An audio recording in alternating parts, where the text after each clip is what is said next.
This is the story of a piece of cloth. The Shroud of Turin has become one of the most mysterious pieces of cloth on the face of the planet. Is it the cloth that wrapped Jesus' crucified body? Or is it just an elaborate medieval forgery? This is the burial cloth of what many believe to have been wrapped around Jesus on his last days.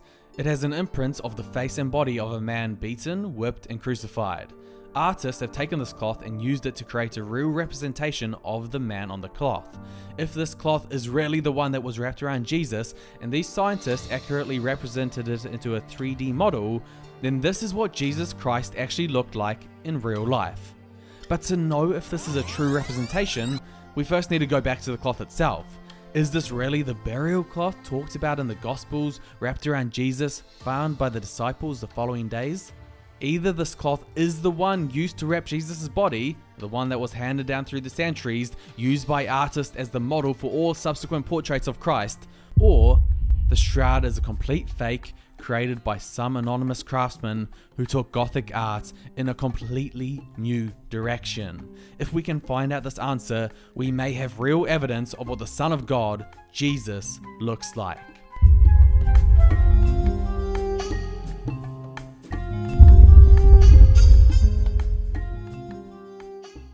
A shroud is a piece of cloth in which a person used to be buried in back in the old days. The Shroud of Turin is a cloth housed at St. John the Baptist in the Italian city of Turin. The only unique thing about this particular burial cloth is the image that it has on it. It bears the imprint of a crucified man. Now the thought that first comes to mind is it's obviously a painting on a piece of cloth made by some artist a long time ago. That's exactly what Barry Schwartz thought until he got the opportunity to be a part of the science team to investigate whether it was a painting or not. Frankly, I was expecting to see the paint and the brushstrokes and come home. And it took all of about 2 minutes for me to realize that whatever this thing was, this was no painting. For it to be a painting, it should show signs of brushstrokes or sketch marks. The science research team under the acronym of STIRP who investigated the shroud could not find anything of the sort. If it were a painting, they would be able to pick up the pigments and the dyes used, just like we can do with old master paintings. But again, the research team found no evidence of any pigments or dyes on the cloth in sufficient amounts to explain the image. However, there was one guy who was part of the research team who disagreed and came to a completely different conclusion. Microscopist Walter McCrone didn't go to Turin, but was sent fiber samples gathered on sticky tape to examine. He examined them and he picked up that there was red ochre pigments in a gelatin medium on the sample, aka paint. He came to the conclusion that the shroud was a medieval painting, probably done freehand. But most of the science research team disagree with McCrone. If we go back to their research, it says that they found no evidence of any pigments or dyes on the cloth in sufficient amounts to explain the image. Members of the team say that whatever small amounts of paint particles that there is on the shroud, it probably got there from an accepted practice when creating replicas. There are 52 documented occasions where artists were permitted to view the shroud, create a replica or painting of it, and then they were allowed to lay their artwork onto the cloth to sanctify the artwork. My primary field is thermochemistry. I look at the effects of heat on materials. They dumped water on it to put out the fire. Nothing in the image moved with the water. You know, it's rather staggering because at one fell swoop, that pretty much eliminates almost everything that could have been used to paint the image. The fire that he's talking about happened in 1532, where a fire broke out in the chapel that the shroud was kept at. It melted part of the silver in the container protecting the shroud, and this silver fell onto parts of the shroud, burning through it. The burn marks and the water stains from where the fire was extinguished are still visible today, but the image itself remained completely the same. So if this is not a painting, is this the real imprint of Jesus Christ on the cloth that wrapped his body, the one that was mentioned in all 4 Gospels? Matthew 43, Mark 44, Luke 45 state that Joseph of Arimathea wrapped the body of Jesus in a piece of linen cloth and placed it in a new tomb. After Jesus had been resurrected, John 47 states, Simon Peter came along behind him and went straight into the tomb. He saw the strips of linen lying there, as well as the cloth that had been wrapped around Jesus' head. If we look at the image on the shroud, it matches the Gospel's descriptions of Christ eerily well. The bruise under the eye, dumbbell-shaped marks on the back and legs, the blood flows on the forearms, the splotch of blood on the wrist. It's almost as if there's only one explanation of who this could be. But to truly answer this question, we need to work out if the shroud is 2,000 years old. Anything earlier, and we can easily disprove that this isn't the real burial cloth of Christ. Luckily for us, science has developed this method to determine the age of something. Radiocarbon dating, depending on who you ask, is quite an accurate way of measuring the age of a material object. If scientists can get their hands on a small piece of the shroud, they should be able to determine the age of it and therefore clearly see if it's a fake. The only problem with carbon dating is you need to burn the sample to do the test. Obviously, no one really wants to burn a piece of the shroud, and would the Catholic Church even allow this to happen? In 2007, we get our answer. Pope John Paul and the Vatican give the green lights. They allow a very small section on the edge of the shroud to be cut off and age tested. The section removed is divided into 4. One piece was sent to the laboratories at Oxford University, another to the Swiss Institute of Technology in Zurich, and 3 and 4 were sent to the University of Arizona. The results that they would find would shock shroud believers all throughout the world. The Shroud of Turin turned out to be a medieval sample from the 14th century, and that's what the radiocarbon date shows. They determined that the Shroud of Turin is dated between 1260 and 1390, a far cry from 2,000 years ago. Arizona had it at 646 years old, Oxford at 750 years old, and Zurich at 776. The conclusion, the Shroud of Turin was not old enough to be the actual burial cloth of Jesus Christ. Lay people, clergy, scientists, everyone is shocked by the results. The debate is over. The shroud is a fake. They now think that they have the answer to the question which has been asked for so long, disappointing some and pleasing others. However, this is not where it ends, because not everything adds up. The shroud does not align with any of the artwork that was created at the time the scientists found.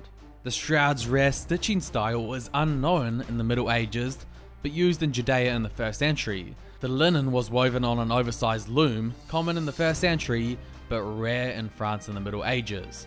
The shroud is completely out of character with art found in the Middle Ages, the Renaissance, or anything of that era. And then another piece of evidence comes along which proves these tests may be inaccurate. The Hungarian Prayer Codex, a famous historical image, was illustrated in 1192, but the artist who made the Prayer Codex was already familiar with the shroud. If he wasn't familiar with it, he would not have made it in the way that he did. He formed the Prayer Codex with 2 distinctive features. 1, a rare herringbone weave, and 2, 4 holes making the letter L. The Shroud of Turin has the same 2 features, a rare herringbone weave and the letter L. But how could the artist who made the codex in 1192 be familiar with the Shroud of Turin if the shroud was only created in 1260? Was he a time traveler? Could he tell the future? Or is it possible that there was something off with the carbon dating test?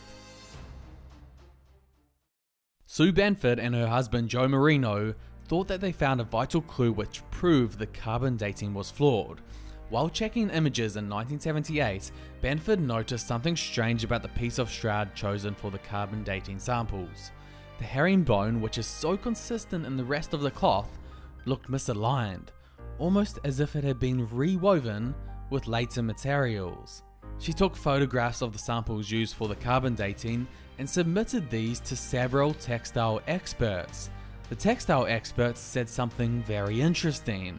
Each of them, independent of one another, said this material looks rewoven. Benford and Marino believe that the original linen was repaired with a completely different cotton thread in the 16th century. The repair was then dyed so that it wouldn't obviously be seen by the naked eye. Thus the material was a mix between the 1st century linen of the original sample and the 16th century cotton used for repairs. And if you did a carbon dating test on this piece of cloth, you will get a result somewhere in between these two dates. Who would have thought this is exactly the results we saw when the carbon dating was done? But many scientists got very angry when they discovered the findings of Benford and Marino. One in particular couldn't stand them. Ray Rogers, director of the original research team STERP, was outraged. He's a scientist. These two independent researchers are not scientists. They must be wrong. Immediately, he studied their findings because he knew he could prove them incorrect. And he was in the perfect position to do so because he'd been a part of the original research team. And this has its certain benefits. Rogers had in his possession samples lifted from the surface of the shroud. So he gets these samples and he tests them to make sure that it's only one piece of material to prove these silly doubters wrong. The results that he finds, he never thought he would see in a million years. He finds out that they were correct. So I read their paper and I thought, I've got the samples that can shoot that full of holes. So I got out the Ross samples and I got out the Shroud samples and I went to work again. A couple hours later, he calls me and he goes, boy, he says, I can't believe it. He says, they were right. There's cotton here. He says, there's no cotton in the rest of the shroud, but there's cotton interwoven here. They must be right. Benford and Marino's paper appears to be accurate. There are two pieces of material in the shroud sample used for carbon dating. Therefore, the test could not accurately determine the age of the original material used. And upon further analysis, Rogers also finds something very interesting. You've got photomicrographs that demonstrate this very clearly. The cotton fibers from the radiocarbon sample are fairly heavily coated with the gum dye mordant. What had happened is that at some point in time, the shroud needed to be repaired. So they repaired it with cotton. But they needed it to look the same as the original linen, so they dyed it into the same color. This finding may be even more important than what they originally found when the shroud was examined. When Rogers and the STERP team first examined the areas of the image that displayed bleeding wounds, they made a shocking discovery.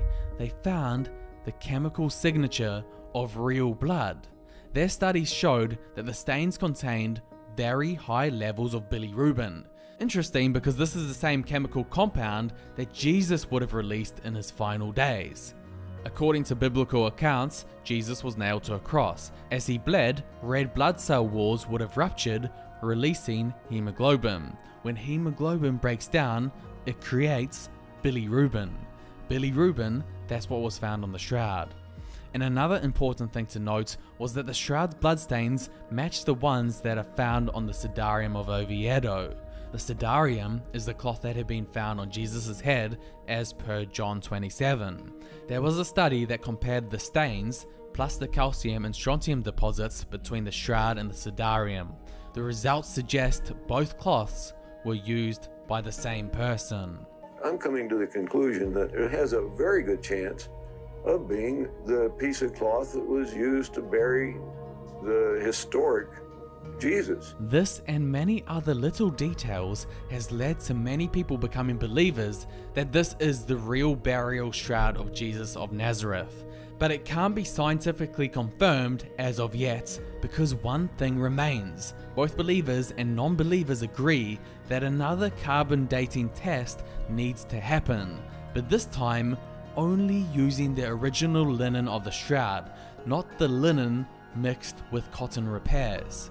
So today, that leaves us with two disagreeing parties. One who says that this can't be the real burial shroud of Jesus, it is a medieval forgery. They say that if it was real, the Bible would have at least mentioned it, that this incredible portrait was left on the burial shroud of Christ. They say no natural process could possibly print an image from a dead body onto a cloth. And second, you have the people who say it is the real burial shroud of Jesus. They say, how could some medieval guy create an image that we can't even duplicate with all the modern technology that we have today, nor fully explain it? an image that has three-dimensional properties with no sketch marks or brush strokes, with type AB blood on it, the same type found on the Sidarium and every Eucharistic miracle. All we know for sure now is the debate will continue until we can scientifically test the shroud again and discover the truth on one of the most remarkable pieces of cloth the world has ever seen.